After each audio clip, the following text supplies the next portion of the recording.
would like to thank our amazing sponsors, TouringPlans Travel. Their destination specialists work with you to plan and book your trip, whether you're traveling to a theme park, headed out on a cruise, or wanting to get away anywhere in the world. As experts in smart travel, their agents suggest the best itineraries and activities to fit your family's needs, and handle all the reservations on your behalf. There is no cost to you or your family when using TouringPlans Travel services, and you may even save some money if discounts become available after booking. So head over to touringplans.com/travel and tell them Rope Drop Radio sent you. Now, on to the show. Helping you navigate the Disney parks. With the hope that it will be a source of joy and inspiration to all the world. You're listening to Rope Drop Radio. Welcome to a Rope Drop Radio bonus episode. This is Doug. I'm here without Derek. But in place of Derek, I have the one and only Michelle McKnight of TouringPlans Travel. Hello, Michelle. Hi, I thought I would take some time to correct some things that Doug said on the last Disneyland trip report. So, if you listen to our show, Rope Drop on Deck, you get to hear me corrected in real time. But here we are, a week later. I recorded my Disneyland episode with Derek in Disney World before we got on the Star Cruiser, and Michelle has some qualms, some questions, some things she needs to set the record straight on. Were those all good adjectives, Michelle? I guess. The English language escapes me at times. So we went to Disneyland. We had a fantastic time. The whole family. Makeup trip from Christmas from when Southwest decided not to take us to Disneyland. And Michelle, did you have a good time? Yeah, it was good. It's a whole completely different vibe than Disney World. I feel like it was more relaxed. Maybe it's because the hotel is so close to the theme park. 5 minutes and you're in your room at Grand California. And it's tough to beat that. I mean, Paradise Pier wasn't bad either, though. Especially from California Adventure, because they added a new little back entrance that most people don't know about when they book even. I think people weren't even using it that did stay there. Like, they told you, but let's be honest, the front desk was not great. Because it's not always been there. So let's start with Paradise Pier, or as it will be known, Pixar something something something. Pixar something hotel. Pixar Place Hotel. The naming of things is struggle bus for Disney lately. They can't get more redundant. And it's so close to Pixar Pier that they just added, like they changed the name of, right? Why not just Pixar Pier Hotel? Because you have Pixar Pier in the park. Why not just really Pixar close. Pier Hotel? You have an entrance into Pixar Pier. Just keep it. It's silly to not be Pixar Pier Hotel. Anywho, how was that hotel? And why is it changing names? So it really needed a drastic overhaul. I have only booked, I've been a travel agent for 10 years and I book a ton of trips, but I rarely ever put someone at Paradise Pier. For me, it's the value of it is not there because it's so outdated. The other hotels are so much closer to the theme parks until they added this new gate. Yes. This gate but this is better new. Stay. It's like they thought, we're going to send this under construction, still sell all the rooms, but we better give them something. So the something was pretty good, but boy, the rest of it. I talked to some guests, and I obviously didn't tell them I was a travel agent. But I talked to some guests waiting in line for the special service. No, the service air conditioner. Service elevator. Yes, those were fantastic. Okay, there's 2 elevators for all of the rooms in the hotel. Yikes. Obviously some of the rooms are under construction, but not enough. Nope. And we all agreed that the price, because I paid full price for this room, the price for the price for the room we paid was obviously, it should have been discounted for what we got in the actual hotel. Yeah. The temporary hotel gift shop had a sign up telling us the name of the shop, Hotel Gift Shop. Yeah. Right. At least come up with something. We were lucky and we did get a lobby. The lobby opened. It was still not ready. The day before. Yeah, the morning we arrived. Oh, that day. Yeah. They didn't know what they were doing. So that's why it was busier too, is because people were taking pictures. But it's still not the real artwork because it's like rendering in progress. So that was the highlight, the sign that said rendering in progress. It wasn't. It was funny the first time we read it, but then after like the 17th time we read it, I was over it. So unless you're staying there, it sounds funny. Yeah. But once you're staying there, it's not so funny. It's not funny in person at all, actually. But still, Bell Services to store your bags was located in a conference room, and that was chaotic and not great. But, at least they had it, right? Yeah, it existed. Yeah. So Hotel. Do you recommend Pixar Place Hotel when it's done?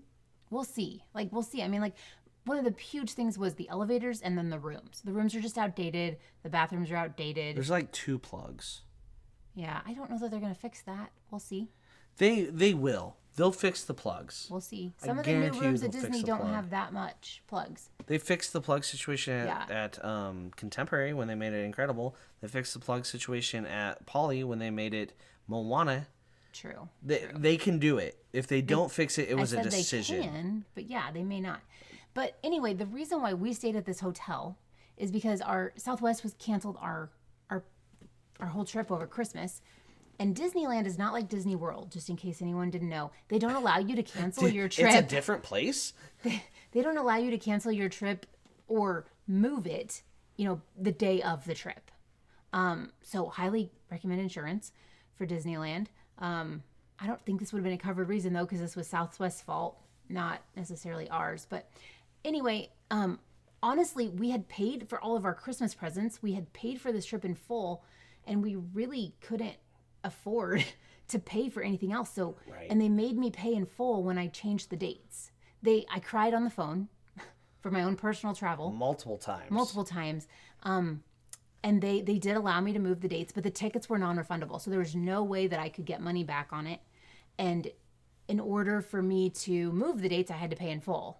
And we just honestly didn't have the money to devote to another vacation at that point in time. Yeah. So I picked the cheapest option on property because that's all you can move it to is an on-property option. And I picked Paradise Pier in the cheapest room possible. So that's really why we stayed at Paradise Pier.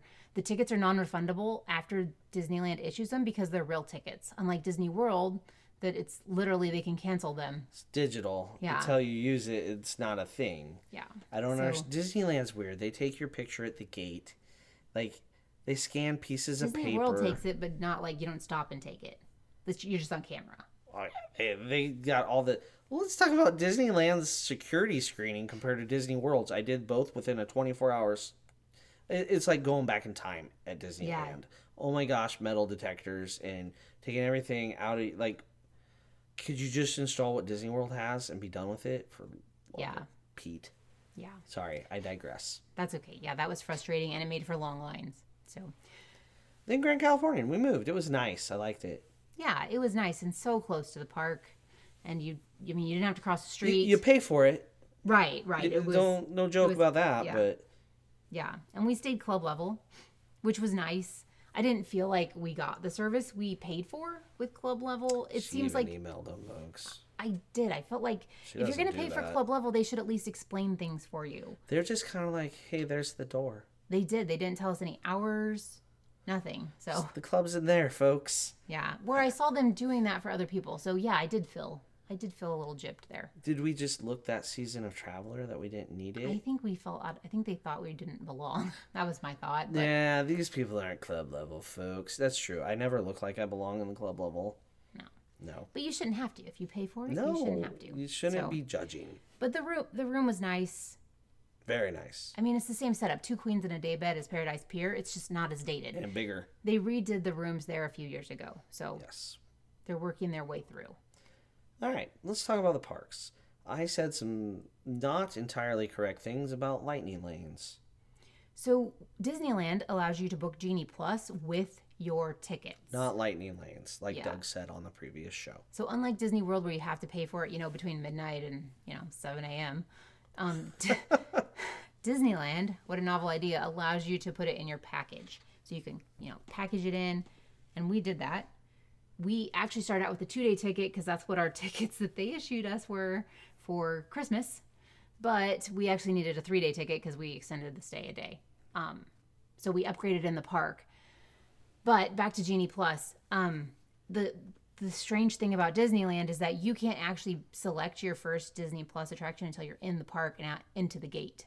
So there's also no 7 a.m., booking your Genie Plus.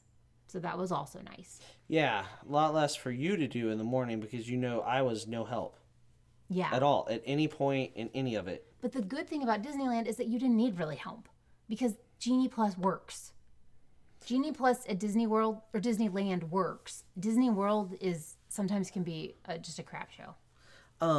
the one complaint you probably had is that attractions didn't move into the afternoon fast enough. Yeah, I think, obviously a lot of locals are not getting it. Which frees up availability. Right. And just, same thing with individual lightning lanes. Difference with individual lightning lanes is for Disneyland is that you can't pick your time. Where Disney World, you can pick your time. So there's where we ran into problems is we would start at Disneyland Park. I wanted to buy Radiator Springs for the afternoon, but it was only out till like 10 o'clock. It was only out till 11 o'clock, so it was really hard to buy it. I had to constantly watch to see where it was at to book that. That's good and bad, right? Because more people, technically have access to it. It doesn't sell out at 7 a.m. I think once those hit the evening hours, they go quick because so many people come like after work at Disneyland, that evening shoots along pretty quickly. Yeah. So, it was holiday weekend, Memorial Day weekend. It was busy. Yeah. Sidewalks were very congested, like Doug said, on the... Disneyland. But Genie Plus works. Like, we got web slingers every day we were there. And we did twice standby at rope drops. Yeah. So, it works. We could still get really good attractions into the afternoon, which was great. One thing that I, forgot about is that you can't hop till 1. 11. You can hop at 11. Well, okay, sorry, 11. You kept forgetting we could hop at 11. No, so I tried to book something for like 10 because you get in the park at 7:30 for early entry, and your day is just long. It's great, but it's long. We took 2 to 3 breaks a day. Disneyland's hours are long. Period. Yeah.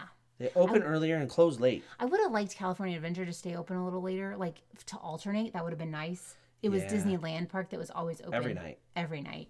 Where I would have liked, some extra time at California Adventure, but it is what it is. So that was Genie Plus. Yeah, I definitely highly recommend to buy it, especially if you're going in the summer or Christmas time, and add it to your package originally so you don't have to buy it once you get in the park. Good point. Yeah. Good point. How about food? You have a new food intolerance that you uncovered medically. How was that at Disneyland? I didn't love the treatment that I got, so I'm going gluten-free right now just to see if it will correct a few things, and I've been gluten-free for 3 months? 4 months? 4 months now. 4 months. Yeah. I ate gluten after, 90 days, and when the doctor said, give it a whirl, and it was like, don't do that again. Yeah, no, I got super sick. So I don't know that it's an allergy, but it's definitely an intolerance, so I'm just avoiding it. And I did research some places that I could eat, right? But it just felt like they kept saying, you have to wait longer because you had the allergy food. And I was about ready to slap them. Like, I don't slap Disney cast members. I would never do that. But I felt like I should at that point. The very first one was the worst one. Yeah, you had the special order. Yeah. You need to stand here. And it wasn't special because it was on the menu. It was on the menu. It's just, it had to be obviously cooked special, right? So didn't touch the other stuff. But it was on the menu. I didn't take anything off of it or add anything. So I didn't love it. There was obviously some restaurants that are better than others. Doug picked the bad one first. So, right off the bat, we started. So we stopped doing that, and I started picking. I said, I'm not picking any more food.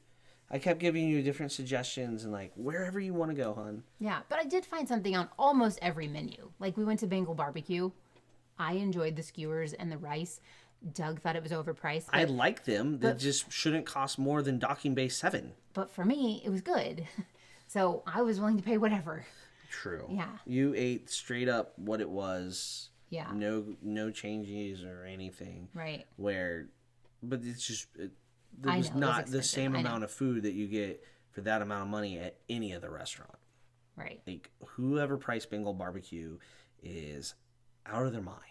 For an actual meal. Like, if you were just to get a skewer for a snack, I skewer, understand. Sure, whatever, but come on. Yeah. A little scoop of rice does not add $10 of value.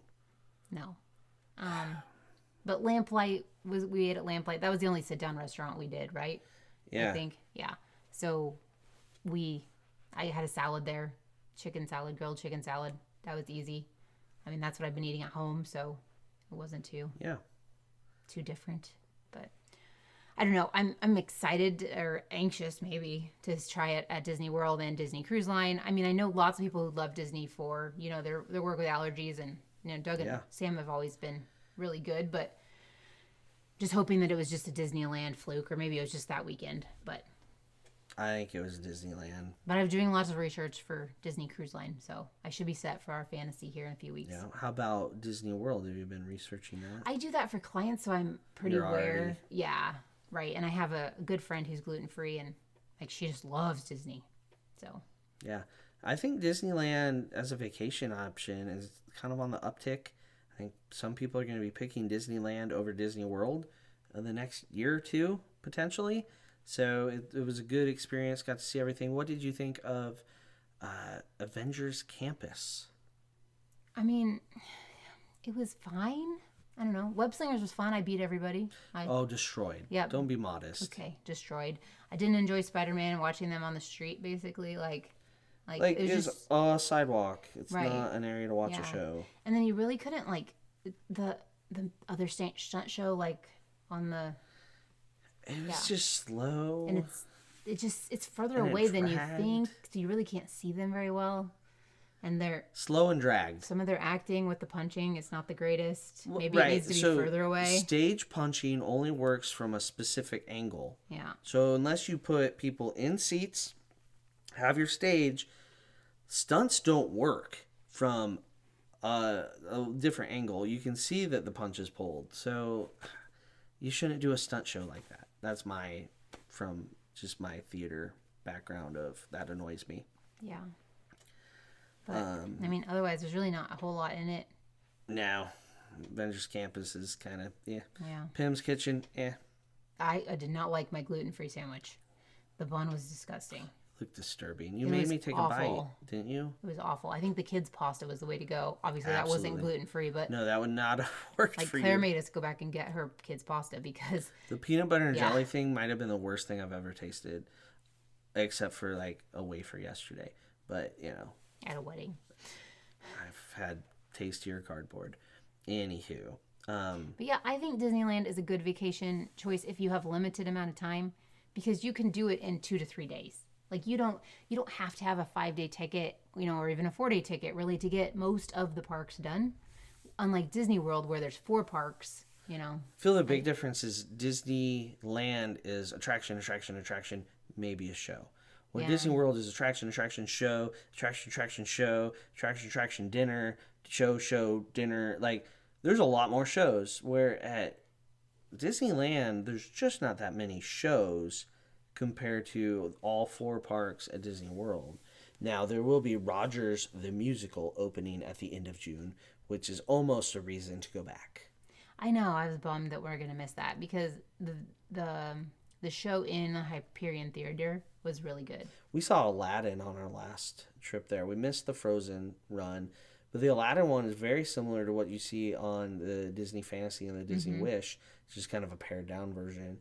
Frozen was equivalent to what you're seeing on the Wonder on DCL and on Broadway, but pared down. So you haven't seen it? I saw enough YouTube. Okay. Rogers the Musical will make a YouTube appearance, and then it will disappear. Then it will be on YouTube. Then it will disappear. We'll play that game, Disney. We'll play that game. Okay. So Disneyland. Any other little tips, tricks why you should go? I don't think so. Flying out of John Wayne. That's the other thing. Oh, yeah, that's just so close, so quick. It saves you from dealing with LAX. Yeah. But yeah, and early entry actually works. Yeah, the now 30 minutes is actually good. Who gets early entry? Just the on-property resorts, so Paradise Pier, Disneyland Hotel, and Grand California Hotel. So when we went before, Did I say Paradise Pier? You did. Sorry. Pixar Place Hotel.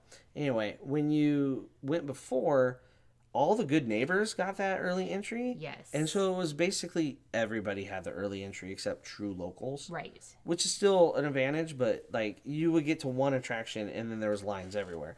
We got 4 things done in early entry at Disneyland Park. And that's because it's just those 3 hotels now. It makes a huge difference. It also makes the value of those hotels much better from a park touring standpoint. So yeah.